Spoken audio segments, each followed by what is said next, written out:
Cinema বানাতে আসছি, আমি দৌড় প্রযুক্তিতে আসি নাই যে আমাকে ফার্স্ট হইতে হবে, ফার্স্ট সেকেন্ড হওয়ার কিছু নাই। আমার সিনেমা যারা দেখবে তারা এনজয় করছে কিনা সেটা ইম্পর্টেন্ট, আমি সিনেমা বানায় এনজয় করছি কিনা সেটা ইম্পর্টেন্ট। আমি সবসময় বরাবরই চেষ্টা করি নতুন কিছু করার, এবং আপনারা খেয়াল করবেন সিনেমার নাম যে কোনো নতুন, হুইসেলটাও এই প্রথম আর কি, সেটা প্রেশার কুকারের সাথে মিল রেখে আমরা করেছি, যে আমরা টেইলারের নাম দিয়েছি আসলে হুইসেল। তো অ্যান্থোজেন প্রেশার কুকারকে জনরাটা বলা হয় হাইপার লিঙ্ক ফিল্ম। হাইপার লিঙ্কটাকে বলা হয় চারটা গল্প একসাথে, এটাকে দর্শক হয়তো বুঝবে না, এটা একটা গল্প আলাদা আলাদা থাকে এবং সব গল্প একসাথে সময় মাঝে মাঝে ওরা ক্রস করে। যেমন ধরেন আপনার সবাই আলাদা আলাদা মানুষ, কিন্তু আজকে আমার অফিসে আসছে, সবার দেখা হয়ে গেছে, এরকম প্রেশার কুকারের ক্যারেক্টারগুলো আলাদা আলাদা ফ্যামিলি আলাদা জায়গায় বিলং করে, কিন্তু তাদের এরকম ক্রস কানেকশন হয়ে তাদের দেখা হয়ে যায়। আমি প্রথমে একটা জায়গায় আপত্তি দিতে চাই যে এই ওয়ার্ডটাতে নারী কেন্দ্রিক ছবি।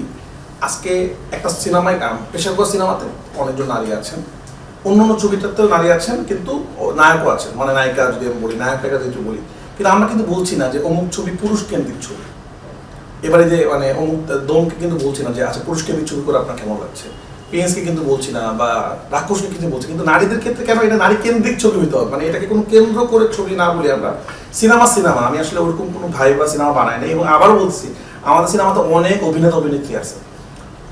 আমি চাচ্ছি, আমি ইচ্ছা করি চারজন মানুষকে সামনে আনছি, আস্তে আস্তে আপনাদের চমক দিব। মাত্র ট্রেলার দিয়েছি, সবার আগে ট্রেলার দিয়ে দিয়েছি আমি, এরপর আমার গান আসবে, আরো 2-3টা টিজারের মতো আসবে। তো আপনার আস্তে আস্তে রিভিল হবেন আরো কারা কারা, ওরা অনেক বড় বড় অভিনেতা অভিনেত্রী এখানে আছেন। বাট আমি আমার এই ছবিটাকে নারী কেন্দ্রিক ছবি, নারীর দুঃখ দুর্দশা তাদের কষ্ট এই ধরনের বলতে আসেছি। আমি একটা গল্প নিয়ে এসেছি, সেই গল্পটা নারীরা ডমিনেট করছে সেটা আপনারা বলতে পারেন, কিন্তু নারী কেন্দ্রিক ছবি বলতে আমি আপত্তি, এই ছবিটা কোনো কেন্দ্রিক না, সবাই দেখতে পারবে। এবং আমার ছবি যেরকম দর্শক দেখে, দেখেন এখনকার যে যুগে যে ছবিগুলো আসতেছে, মানে আমরা এখন যেই যুগে বিলং করছি, আমাদের যে ইউটিউবে যে গান আসতেছে, সারা পৃথিবী যেরকম সিনেমা বানাচ্ছে সেই ধরনের সিনেমা, মানে সিনেমা বানানোর সময় অ্যাজ এ মেকার আমাদেরকে চিন্তা করতে হয়, আচ্ছা এখানে এই সিকোয়েন্সটা দরকার, কিন্তু এই সিকোয়েন্স করা যাবে না, কারণ আমার ফ্যামিলি অডিয়েন্স, আমি তো সিনেমা বিক্রি করার জন্য আসিনি। আরেকটা কথা আপনাদেরকে বলি, সিনেমা সবসময় বিজনেস না। অবশ্যই আমার সিনেমা হিট হলে আমি অনেক খুশি হই, মানে আমি পিছনে যে পোস্টার করে দেখছি সবগুলো ব্লকবাস্টার সিনেমা, অনেক ভালো লাগে, প্রডিউসার টাকা পায়, কিন্তু একটা সিনেমা হিট না হলে সেই সিনেমা খারাপ না। তো আমি যদি প্ল্যান করে সিনেমা বানাই যে এই সিনেমা এই সিকোয়েন্স, আমি খুব সচেতন সিনেমা বানাতে চাই, যে যেখানে যেটা দরকার সেখানে, এখানে যদি রোমান্টিক সিন দরকার হয় সেটা, হ্যাঁ আমি কোনো অশ্লীলতা, আমি কোনো নেগেটিভ জিনিস প্রমোট করবো না আমার সিনেমাতে, সেটা কোনোদিনও করিনি আমি, কিন্তু যেখানে যেটা দেখানোর দরকার সেটা আমি দেখানোর চেষ্টা করেছি। পরকীয়াকে ঘৃণিতভাবে দেখানোর চেষ্টা করেছি, তুফানে মারামারি দেখানোর চেষ্টা করেছি, যেখানে দেখেছি। কিন্তু আমি কোনো সময় কিন্তু আজকে আমাদের যে হিট গানগুলো আছে, দুষ্ট কুকি, কেউ বলতে পারবে না যে আমরা আসলে নায়িকার বডি বিক্রি করছি, গানটাই সুন্দর, দুষ্ট কুকি অডিওই মানুষ পছন্দ করছে। সুরঙ্গতে যেরকম ছিল, যেখানে যেরকম দরকার ছিল, সে একটা পরকীয়া করে একটা মানে পরপুরুষের সাথে সে ইন্টিমেট হয়, তো সেইটা তো ওইভাবে দেখাইতে হবে, নাহলে মানুষের হৃদয় লাগবে না আসলে। তো হৃদয় লাগার জন্য যেরকম ডেট দরকার সেটুকু আমরা করেছি, কিন্তু আমি ওইভাবে সিনেমা বানাই না যে আচ্ছা একটু এভাবে বানালে বেশি মানুষ দেখবে, একটু ফ্যামিলি অডিয়েন্সকে নিয়ে আসি। আমার সিনেমার ট্রেলার দেখবেন, গান দেখবেন, আপনাদের যদি মনে হয় আপনাদের দেখা উচিত আপনারা দেখবেন, না ওরা দেখবেন না। তাই আবার বলছি, পোস্টার দেখে প্রথম মানুষ মনে করেছিল যে এটা খুবই একটা সানজাইলা বানসালি টাইপের কি যেন একটা সিনেমার সাথে মিলাইছিল আগে। তারপরে এই পোস্টারটা আসলো, মাদেশা বললো এটা অন্য কিছু আছে।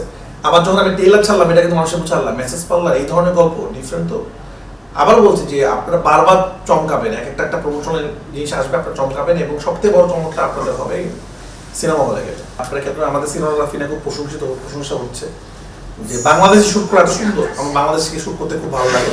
এটা আমরা শুট করেছিলাম নেত্রকোনাতে, নেত্রকোনা একটা গ্রামে।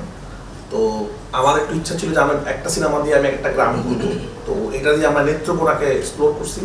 আরেকটা জিনিস আমরা বলতে পারবো, ঢাকাকে আমরা অন্য চোখে দেখেছি এবার। ঢাকাকে আপনারা যেভাবে দেখবেন আমাদের সিনেমাতে, এইভাবে ঢাকা আপনারা দেখেন না, এটা অন্যরকম ঢাকাকে দেখা যাবে। ঢাকার অনেক ভিতরে আমরা ঢোকার চেষ্টা করেছি এই ছবিটা দিয়ে। সিনেমা বানাতে আসছি, আমি দৌড় প্রযুক্তিতে আসি নাই যে আমাকে ফার্স্ট হইতে হবে, ফার্স্ট সেকেন্ড হওয়ার কিছু নাই। আমার সিনেমা যারা দেখবে তারা এনজয় করছে কিনা সেটা ইম্পর্টেন্ট, আমি সিনেমা বানায় এনজয় করছি কিনা সেটা ইম্পর্টেন্ট। প্রেশার কুকার বানায় আমি অনেক এনজয় করেছি, আমার মনে হয়েছে যে না এই ধরনের সিনেমা আমি আরও বানাতে চাই, এটা আমার প্রথম ছবি আমার মনে হচ্ছে কখনো কখনো। এটা আমার ছবি ইম্পর্টেন্ট, যে আমি মজা পাচ্ছি কিনা। এর থেকে বড় একটা নির্মাতার কাছে কিছুই না, যে সে, কারণ আমি তো আসলে নির্মাতা, আমি নট কন্টেক্টার, যে আসলে এখানে একটা গান ঢুকাও, এখানে একটা ফাইট ঢুকাও, এখানে একটা ঢুকাও। আমি একটা সিনেমা বানিয়েছি, এটা আমার স্বপ্ন, এখানে আমি অনেক এক্সপেরিমেন্ট করেছি। মানুষ ঈদের দিন একটা গিফট পাবে ইনশাল্লাহ, একটা সিনেমা দেখবে এবং বের হয়ে বলবে যে রায়হান রাফি আমাদেরকে 4টা সিনেমার পর আরেকটা সিনেমা দিয়েছে, সেখানেও 4টা সিনেমা আছে, মানে 4টা সিনেমা ব্যাক টু ব্যাক আমি ঈদে দিয়েছি, কোরবানিতে, এবার আমি রোজায় দিয়ে এসেছি আরো 4টা সিনেমা নিয়ে। কেন 4টা সিনেমা বলছি এখানে, এটা আপনারা সিনেমা হলে দেখতে পাবেন যে একটা সিনেমার ভিতরে আপনারা 4টা সিনেমা দেখতে পাবেন।